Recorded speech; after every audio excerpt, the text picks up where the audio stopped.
Public Interest Alberta had our 10th anniversary this year, and yeah, we had a great celebration. I know many of you were there for that. I appreciate that. This year, at our 10th anniversary, we gave out our two, or we announced our Public Interest Awards, which we give out every year, that are sponsored by Alberta Views Magazine. And Alberta Views Magazine's been great supporting us and talking about what kind of organizations and individuals are out there doing amazing advocacy work. So part of the deal is that if an individual gets the $750, which comes with the award, that individual doesn't just head off to Hawaii or anything. They actually, we ask them which organization they want to contribute that money to. So those of you who were at our Edmonton event know that Dave Werlin was the recipient this year, thanks to the Alberta Labour History Institute for doing that. And so we asked Dave who we wanted to contribute it to, and so I'm going to ask Dave to come up here and say who he's contributing the $750 to. Well, there were so many people that might better have had this opportunity than me. So many people that have done so many wonderful things, and I really want to thank Public Interest Alberta for all that they do, and having not earned this really, I do nonetheless have the privilege of passing it over to somebody that I know will make good use of it because they do such wonderful work. And that is the Boyle Street Service Society. I always called it the Boyle Street Co-op. Yeah. Yeah. Anyway, so I want to present this to Shannon. Shannon is joined us. She's the manager of the Drop-In Center.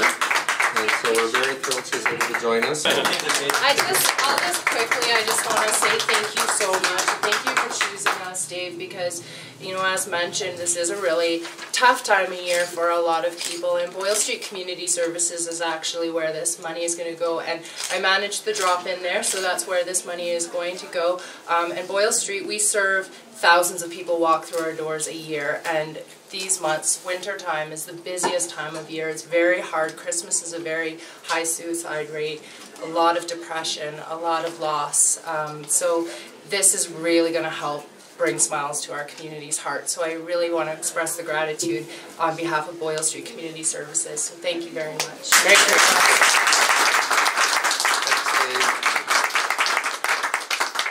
All right. The second recipient of this year's Public Interest Award was not able to join us at our 10th anniversary event in Southern Alberta because he claimed he was saving lives. Dr. Paul Parks is an emergency room doc in Medicine Hat. He's just joined us. He's just come in from Medicine Hat. I think that's phenomenal. I think a big round of applause for him coming all the way up here.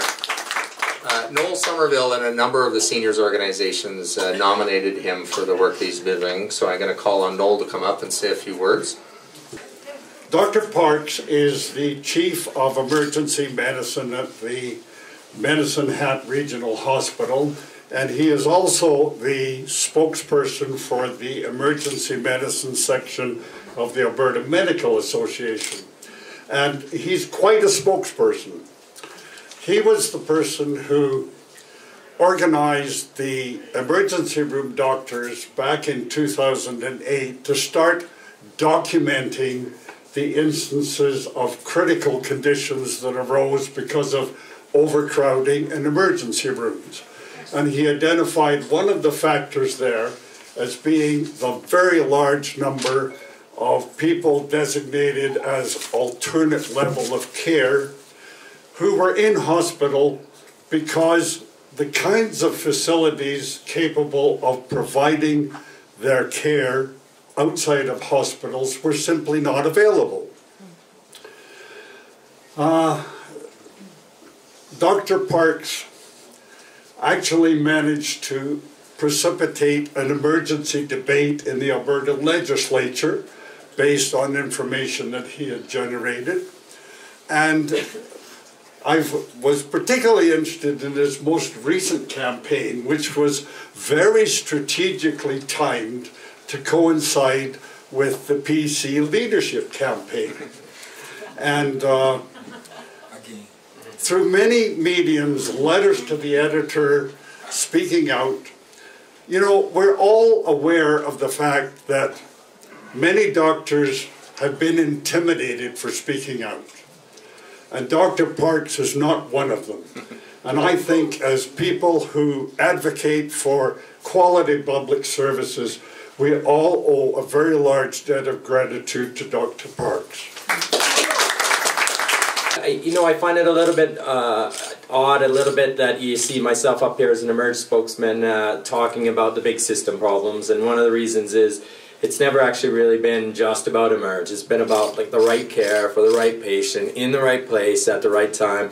I'm honored next to Boyle that you guys are awesome. You do an awesome service. We need those services in the community for the people that need them. So, and that's one of the pieces I've been trying to talk to over the last 5-6 years or longer, is about making sure we have the adequate capacity so we can take care of people in the right places. And when we don't have appropriate long-term care, community care, continuing care, when we don't have those things, it all trickles back and it affects into the acute care system. And so I'm really honored to be here, and I'm really hope that my voice gets heard. You talk about intimidation. There's lots of intimidation out there. It's very difficult to get some traction, but with groups like yourselves that are keeping an eye on things and people that are paying attention to what's happening. And then the other piece is just making sure there's a human face to this. They're not bed blockers. These are not like people that are taking up space because they're obstinate or stubborn. These are real people with real needs, and we need to make sure that we can meet those needs. So we got to get that human story out there and just pay attention to it. So I'm very honored, and I'm honored to be able to award this, give my award to Friends of Medicare, who I think do an amazing job of doing that.